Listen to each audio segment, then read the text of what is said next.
Crécy, Poitiers, Agincourt, three of the most celebrated victories in medieval military history, each a masterclass in discipline, tactics, and leadership. And yet, England lost the Hundred Years' War. Not just lost, but saw their centuries-old holdings in Gascony stripped away until Calais was all that remained. Meanwhile, France emerged as the greatest power in Europe, a position they would hold for centuries. So, how does an army that won all of these famous battles still lose the war? The answer lies not in a single defeat, but in the hard realities of strategy, resources, and a changing style of warfare. Today, we'll examine the military factors behind England's downfall, and next week we'll look at the political and diplomatic choices that sealed their fate. Which mattered more? I'll share my answer at the end, but let's go ahead and get started. Now, there's no denying that England won some stunning victories throughout the Hundred Years' War. As I said earlier, Crécy, Poitiers, and Agincourt are amongst the most one-sided battles in the Middle Ages. But it's important to make note about the years in which these battles were fought. For example, the Battle of Crécy was fought in 1346, the Battle of Poitiers 10 years later in 1356, and after that it wasn't until 1415 that the English won another major victory. These intervening years are important because it gave France plenty of time to recover both economically and militarily. Here, it's important to remember that France was both wealthier and more populous than England, and as we discussed in our video on combat power, these factors meant that France had a substantial advantage in total combat power, even if they struggled to mass it at the point of engagement, and this meant that an attritional war would ultimately favor the French. And by spreading their victories out over so much time, the English played right into the attritional war strategy by minimizing the impact of their victories.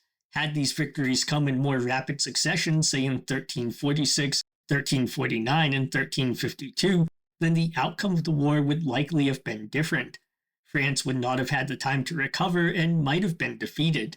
It's also important to note that all these victories were won in the context of an English retreat. Why does this context matter? Give me some of your thoughts in the comments section below, but in my opinion, this can't be overstated enough. You see, in modern times when we talk about trying to fight a decisive battle, having a reserve force is almost a given. This force is necessary to exploit breaks in the enemy line that are created by the initial attacking element. For example, we might have a tank brigade launch an attack against the enemy line, but then we'll have an additional mechanized or armored brigade in reserve. The reason is that the attacking brigade is likely to sustain heavy losses in men and material. It's not going to be able to effectively exploit the breakthrough. The reserve force, fresh and fully supplied, is there to do just that. These fresh troops can surge through the enemy defensive line, getting into the rear areas and potentially execute an encircling maneuver. But the English didn't have a reserve force on standby, and even their main army was low on supplies and trying to reach friendly territory. This means that the English were unable to exploit their battlefield successes. For example, after the Battle of Poitiers, the Black Prince withdrew, and after Agincourt, Henry V returned to England. So while these victories were devastating, they were not decisive because the English weren't able to follow up and maximize their strategic advantage. And in fairness, this isn't really unique to the English armies either. Medieval wars were often inconclusive because few kingdoms could afford to sustain multiple armies in the field for long periods of time. The wages and logistical weight were simply too much for a medieval economy. Moreover, it's important to note that in the Hundred Years' War, victory was not a one-way street. Indeed, from 1360 until 1415, there was a period of French resurgence. In a 2-year period between 1370 and 1372, the English suffered 2 costly defeats. The first was at Pont-Valon, where an English army of around 5,000 was almost wiped out, and 2 years later, a fleet from Castile attacked and destroyed an English fleet carrying reinforcements for Gascony, as well as £20,000 in wages for the troops. In addition to the losses on the battlefield, England also lost a substantial number of troops on campaign. Perhaps the most devastating loss of all was the Black Prince, who contracted health problems while campaigning in Spain and never recovered before his early death. And this may be the most consequential death of the 100 Years' War. It not only robbed England of its finest commander, but it also led to the chaos of Richard II's reign, as well as the eventual rebellion that saw Henry IV crowned king and would eventually lead to the succession of Henry VI, who was the king under which England suffered its final defeats. We'll discuss these events more when we talk about the politics that led to England's defeat, but let me know in the comments section if you think a single death could have had such a dramatic effect on this conflict. Moving on, we should discuss that England started the 100 Years' War with some military advantages, but that these were eroded steadily over time.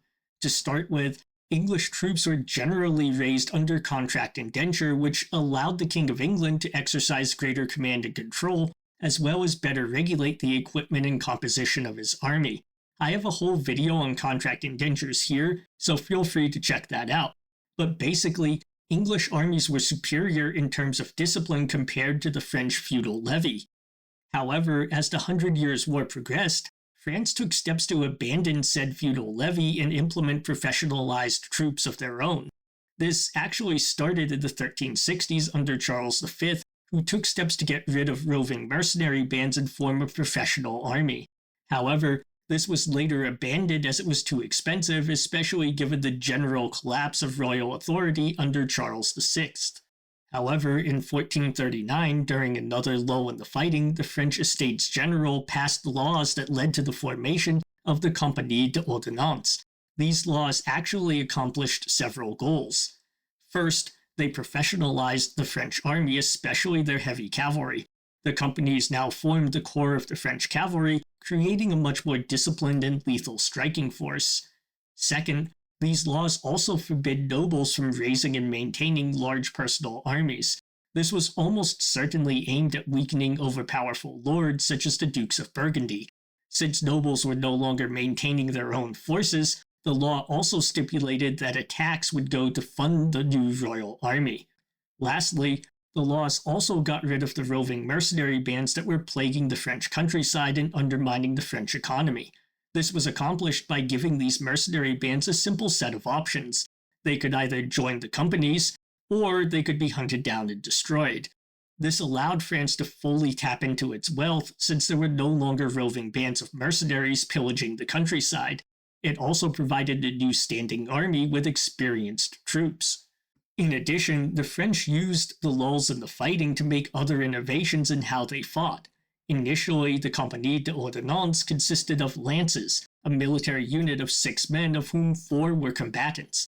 2 of these were a man-at-arms and his squire. Importantly, these men were professionals who were trained to not just fight in the mounted charge, but also to dismount and fight on foot. The other 2 combatants were a pair of archers or crossbowmen. These men were also equipped with horses for the purposes of mobility, and this meant that the new professional French army could bring a combined arms force to the battlefield. Moreover, because all of the members of the company were mounted, they could keep pace with the English mounted raid or chevauchée, which meant that these raids were no longer nearly as easy for the English to pull off.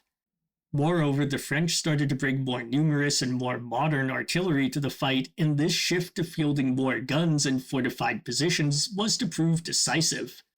Even though it was relatively primitive, artillery by the end of the 100 Years' War comfortably outranged the longbow. This meant that the English couldn't stand behind sharpened stakes with their archers anymore. Instead, they were now in a position of having to advance to capture enemy artillery or risk being blasted off the battlefield. And as soon as they began an advance across open terrain, they became much more vulnerable to the heavy cavalry. In fact, this is exactly what happened at the Battle of Formigny. English archers in a defensive position were able to beat off attacks by both dismounted French men-at-arms and mounted cavalry. However, the French had 2 culverins with them, and when these opened fire from outside of arrow range, the longbowmen left their fortified positions to attack the artillery. While they were successful in capturing the guns, they were then caught in the open by the French cavalry and ridden down. Later, at the Battle of Castillon, the artillery did the heavy lifting on its own. With over 200 well-fortified guns, the French essentially blasted Talbot's army off the field of battle. and it's quite appropriate that this is often referred to as Crécy in reverse. Thus, the Hundred Years' War was a conflict where one side started out with significant military advantages. The English contract system allowed for a more professional army with an emphasis on archers and defensive fighting. This was difficult for the French to counter, but as the war went on, the French adapted, evolved, and eventually took the military advantage away from the English. By using artillery and fortified positions, they essentially flipped the script on the English armies. And this brings up an interesting question. Was this a case where the economic domain rolled into the military domain? Was France's victory driven by their more powerful economy, which allowed them to pay for large bodies of professional heavy cavalry, backed by a large, varied, and expensive artillery train? I'd be interested to hear your thoughts in the comments section. In my opinion, this is likely the case, but it's more complicated than that because the slow English operations tempo allowed the French to make the most of their economic advantages.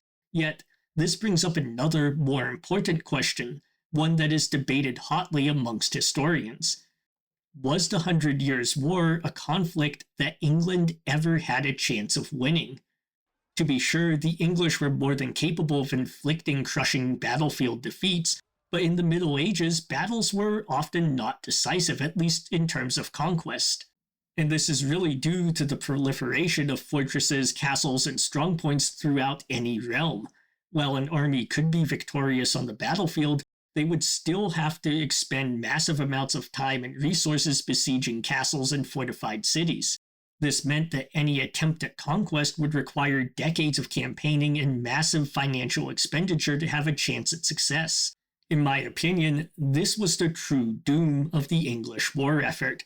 Even after their crushing battlefield victories, they were unable to finish the French off. Instead, they became reliant on the chevauchée or mounted raid. While these raids were certainly devastating, I think we can compare them in some ways to terror bombing in World War II. They could certainly hurt an enemy's economy and morale, but on their own were not enough to force an enemy's capitulation and may have even hardened the resistance of the French people. I'm sure that some people may disagree with me on this perspective, but I think it's a pretty accurate comparison. So, in answer to the earlier question, I would say that England, from a purely military and economic perspective, didn't have much chance from the start. The economic disparities involved meant that England had to win a rapid, decisive victory to avoid being ground down by France's greater wealth. However, the realities of medieval warfare, with its plethora of fortified strongpoints and castles, meant that such a lightning victory was strategically difficult, if not impossible. And so by 1453, England's great victories were little more than memories. France had rebuilt its armies, reformed its command, and harnessed artillery to transform the battlefield. England, by contrast, could not sustain the cost of war, adapt to the new realities, or match France's resurgence. The one thing that could have tipped the scales in England's favor was its alliance with the Duke of Burgundy. But just as this alliance gave England a window of opportunity, so too did the end of the alliance cause that window to slam shut. However, we'll cover this next week when we turn from the battlefield to the diplomatic table, and to answer the question at the start of the video, I believe that it's the diplomatic and political factors that truly doomed the English war effort. So I hope you'll join us next week when we discuss those. But until then, I hope you enjoyed this video, and as always, take care until the next time.